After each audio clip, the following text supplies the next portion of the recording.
শ্রীকৃষ্ণ ভগবান নিজেই বলেছেন বাড়িতে কোন কোন গাছ লাগানো অত্যন্ত শুভ।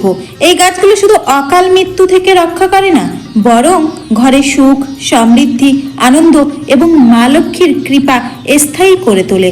ভগবান বলেন, যারা ধনী ও সমৃদ্ধ তারা তাদের বাড়িতে বিশেষ ধরনের গাছ লাগান। তাই আপনিও এই গাছগুলো অবশ্যই লাগান, যাতে আপনার জীবনে শুভ ফল আসে। একবার দেবী রুক্মিণী ভগবান শ্রীকৃষ্ণকে বিনয়ের সাথে জিজ্ঞেস করলেন, প্রভু দয়া করে বলুন, মানুষের নিজের বাড়িতে কোন কোন গাছ লাগানো উচিত? কোন গাছ দরজার সামনে লাগালে দারিদ্র দূর হয়, আর কোন গাছ লাগালে শত্রু, রোগ, ভয়, ভীত প্রেতের মতো বাধা দূর হয়? ভগবান শ্রীকৃষ্ণ মুচকি হেসে বললেন, প্রিয় রুক্মিণী, আজ তুমি খুবই কল্যাণকর প্রশ্ন করেছ। গাছ এই পৃথিবীর ভিত্তি। এগুলো শুধু পরিবেশকে বিশুদ্ধ করে না, বাড়িতে ইতিবাচক শক্তিও আনে। যখন বাড়ির আঙিনায় শুভ গাছ লাগানো হয়, তখন সেই বাড়ির দেবতাদের আশীর্বাদ পায়। গাছ বাস্তুদোষ দূর করে এবং পরিবারে শান্তি, সুখ ও ঐশ্বর্য নিয়ে আসে। এরপর ভগবান বললেন, হে দেবী, আমি তোমাকে বলবো কোন গাছ বাড়ির কাছে লাগানো শুভ আর কোনটা নয়। তবে তার আগে একটি প্রাচীন কাহিনী শোনো, যাতে বোঝা যাবে সঠিক বা ভুল গাছ লাগালে মানুষের জীবনে কিভাবে সুখ বা দুঃখ আসে। অনেক আগে মধ্যপ্রদেশে একটি সুন্দর নগর ছিল। সেখানে গোপাল নামে এক বৈশ্য তার স্ত্রী সুমিত্রার সাথে বাস করত। গোপাল ছিলেন খুব ধর্মপরায়ণ এবং প্রতিদিন ভগবান বিষ্ণুর পূজা করতেন। তার স্ত্রী সুমিত্রাও ছিলেন গৃহকর্মে দক্ষ ও ধর্মপরায়ণা। তাদের ঘরে কোনো কিছুর অভাব ছিল না। একদিন সুমিত্রা আঙিনায় কিছু গাছ লাগানোর কথা ভাবলেন। তিনি কোনো জ্ঞান ছাড়াই শুধু দেখতে সুন্দর লাগে এমন গাছ লাগালেন, কিন্তু সেই গাছগুলো বাস্তুশাস্ত্র অনুযায়ী অশুভ ছিল। ধীরে ধীরে তাদের ঘরে কলহ বাড়তে লাগলো, গোপালের ব্যবসায় ক্ষতি হতে লাগলো, সংসারে অশান্তি বাড়ল। শেষ পর্যন্ত তারা দারিদ্র্যের মধ্যে পড়ে গেল। গোপাল কাজের খোঁজে অনেক ঘুরেও কিছু পেল না। সংসার চালাতে তারা গয়না পর্যন্ত বিক্রি করে দিল, কিন্তু তারা বুঝতেই পারল না যে আঙিনায় লাগানো ভুল গাছই তাদের দুঃখের মূল কারণ। বৈকুণ্ঠে বসে ভগবান বিষ্ণু ও মা লক্ষ্মী তাদের এই অবস্থা দেখছিলেন। মা লক্ষ্মী বললেন, প্রভু আপনি কি আপনার ভক্তকে সাহায্য করবেন না? তখন ভগবান বিষ্ণু এক সাধুর রূপ ধরে গোপালের বাড়িতে এলেন। গোপাল তাকে সম্মান দিয়ে বসালেন। যদিও ঘরে খাবার ছিল না, তিনি ধার করে খাদ্য এনে সাধুকে খাওয়ালেন। গোপালের এই ভক্তি দেখে সাধু সন্তুষ্ট হয়ে বললেন, তুমি যা চাইবে আমি তা দেব। গোপাল বললেন, প্রভু আমাদের জীবনে এই দারিদ্র্যের কারণ কি? আমরা তো সর্বদা ভগবানের পূজা করি। তখন সাধু বললেন, তোমাদের বাড়ির সামনে যে গাছগুলো লাগানো আছে সেগুলোই তোমাদের দুর্ভাগ্যের কারণ। এগুলো অশুভ, এগুলো সরিয়ে শুভ গাছ লাগাও। এরপর তিনি বললেন, যে ব্যক্তি নিজের বাড়ি বা জলাশয়ের কাছে পিপল গাছ লাগায় সে যজ্ঞের ফল লাভ করে। পিপল গাছের পাতা যখন জলে পড়ে তা দেবতাদের অর্পণের সমান মনে করা হয় এবং পিতৃদের তৃপ্ত করে। এতে সমস্ত পিতৃদোষ দূর হয়। যে ব্যক্তি প্রতিদিন স্নান করে পিপল গাছ স্পর্শ করে, পিপল গাছে প্রণাম করে, লক্ষ্মীর কৃপা লাভ হয় এবং এর প্রদক্ষিণ করলে দীর্ঘায়ু পাওয়া যায়। জেনে রাখো, পিপল গাছের মূল অংশে শ্রী বিষ্ণু, কণ্ঠে ভগবান শিব এবং শীর্ষভাগে সৃষ্টিকর্তা ব্রহ্মার বাস বলে মানা হয়। অমাবস্যার দিনে পিপল গাছ দর্শন ও প্রণাম করার ফল হাজার গরুর দানের সময়। এই সৃষ্টির পিপলের মতো পবিত্র গাছ আর নেই। স্বয়ং ভগবান বিষ্ণু পৃথিবীতে পিপল রূপে অবতীর্ণ হয়েছেন। যে ব্যক্তি পিপলের ডাল ভাঙে বা গাছকে ক্ষতি করে সে মহাপাপের অংশীদার হয় এবং নরকে পতিত হয়। আর যে পিপল গাছকে মূলসহ কেটে ফেলে সে বহু জন্ম পর্যন্ত মোক্ষ থেকে বঞ্চিত থাকে। এরপর মুনি বললেন, এবার দ্বিতীয় পুণ্যদায়ক বৃক্ষের কথা শোনো, আমলকি ফল। সমগ্র জগতে বিখ্যাত এবং অত্যন্ত পবিত্র বলে মানা হয়।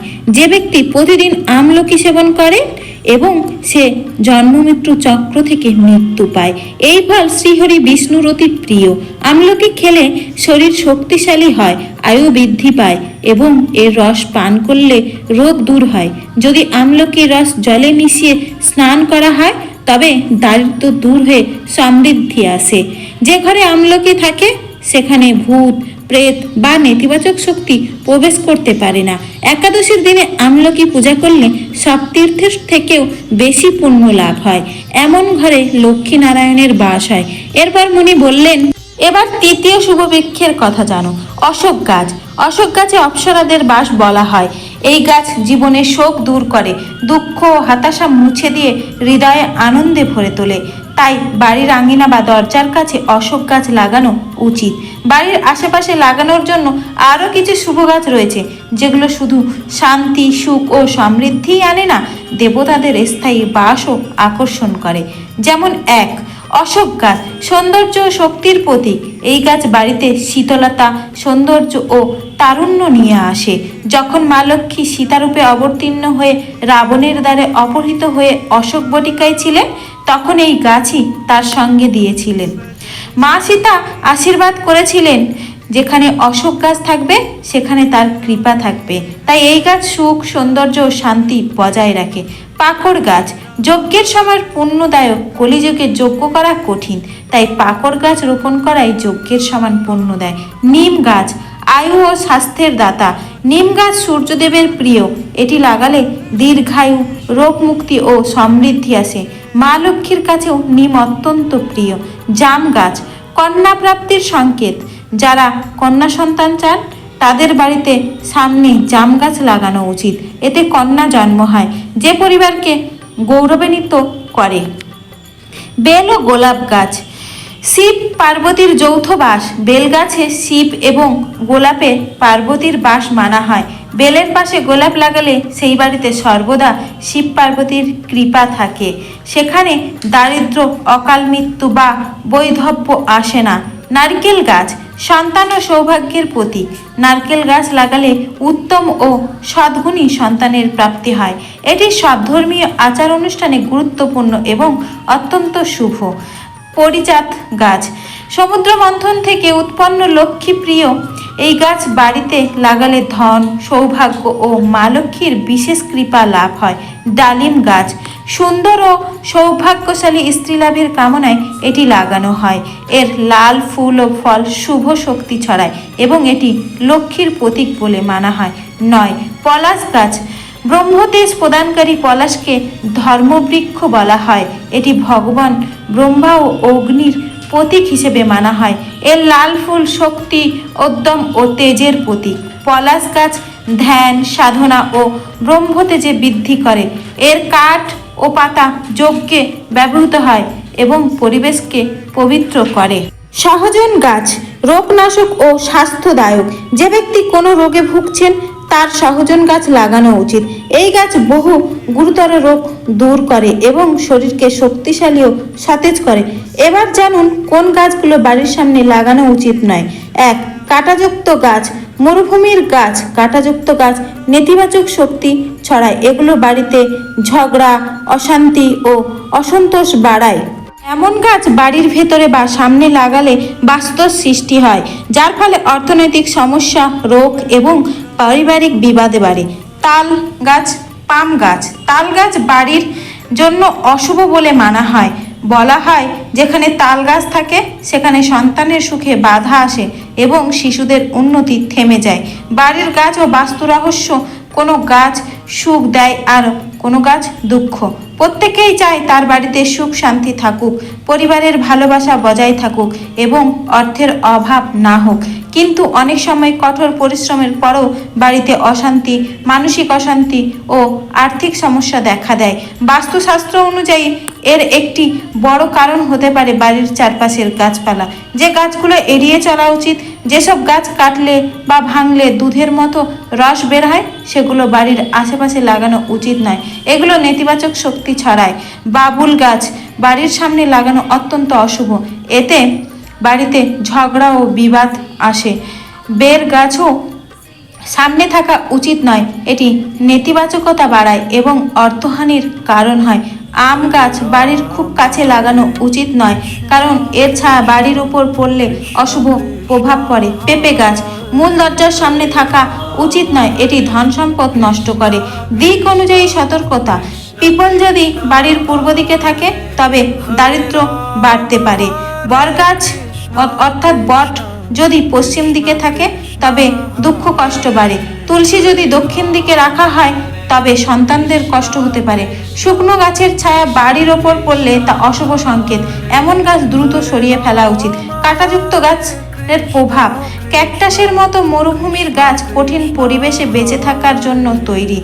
এগুলোর চারপাশে কাঁটা থাকে এবং জল জমিয়ে রাখে। এই বৈশিষ্ট্যগুলো বাড়ির পরিবেশের জন্য প্রতিকূল বলে ধরা হয়। এগুলো বাড়িতে উত্তেজনা, ঝগড়া ও আর্থিক ক্ষতির কারণ হতে পারে। পরিবারে ছোট ছোট বিষয়েও বিবাদ বাড়ে। মন অশান্ত থাকে এবং ধীরে ধীরে দারিদ্র্য নেমে আসে। তাই এমন গাছ বাড়ির ভিতরে প্রধান দরজার সামনে লাগানো নিষেধ। কোন গাছ সুখ সমৃদ্ধি আনে? বাস্তুমতে যেসব গাছ দেবতাদের সঙ্গে যুক্ত সেগুলো বাড়িতে শুভ শক্তি আনে।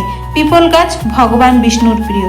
এর পূজা করলে পিতৃদের আশীর্বাদ ও বিষ্ণুর কৃপা পাওয়া যায়। তুলসী মা লক্ষ্মীর রূপ হিসেবে মানা হয়। যেখানে তুলসী থাকে সেখানে দারিদ্র্য থাকে না। আমলকি, অশোক, আম ও কলা গাছ বাড়িতে সুখ, শান্তি ও সুস্থতা আনে। বিশেষ করে কলা গাছ অত্যন্ত শুভ। যেখানে এটি থাকে সেখানে বিষ্ণু ও লক্ষ্মীর বাসা মানা হয়। এটি অনুপ্রেরণামূলক কাহিনী। একজন গৃহস্থ সারা জীবন দারিদ্র্যের সঙ্গে লড়াই করেছিলেন। বাড়িতে অশান্তি, মানসিক চাপ ও অর্থের অভাব ছিল। একদিন এক সাধু এসে বললেন, তোমার দারিদ্র্যের কারণ শুধু তোমার কর্ম নয়, তোমার বাড়ির আশেপাশের গাছপালাও। কাঁটাযুক্ত গাছ তোমার সৌভাগ্য আটকে রেখেছে। এগুলো সরিয়ে তুলসী, কলা ও আমলকি গাছ লাগাও। গৃহস্থ সেই উপদেশ মেনে চললেন। কিছুদিনের মধ্যেই তার বাড়ির পরিবেশ বদলে গেল। ব্যবসা বাড়ল, মন শান্ত হলো এবং সমৃদ্ধি ফিরে এলো। গাছ শুধু অক্সিজেন দেয় না, আমাদের জীবনের শক্তিও নির্ধারণ করে। অশুভ গাছ দুঃখ ও বাধা আনে, আর শুভ গাছ সৌভাগ্য ও সুখের দরজা খুলে দেয়। তাই যদি আপনার বাড়িতে কাঁটাযুক্ত বা অশুভ গাছ থাকে সেগুলো সরিয়ে তুলসী, পিপল, আমলকি বা কলা গাছ লাগান। দেখবেন ধীরে ধীরে আপনার বাড়িতে শান্তি, সমৃদ্ধি ও ইতিবাচকতা শক্তির প্রবাহ শুরু হবে। ভক্তরা, যদি এই ভিডিও ভালো লেগে থাকে তাহলে লাইক করুন, চ্যানেলটি সাবস্ক্রাইব করুন এবং কমেন্টে রাধে রাধে অবশ্যই লিখুন। সর্বোপরি শেষে বলি, সুস্থ থাকবেন, ভালো থাকবেন। রাধে রাধে।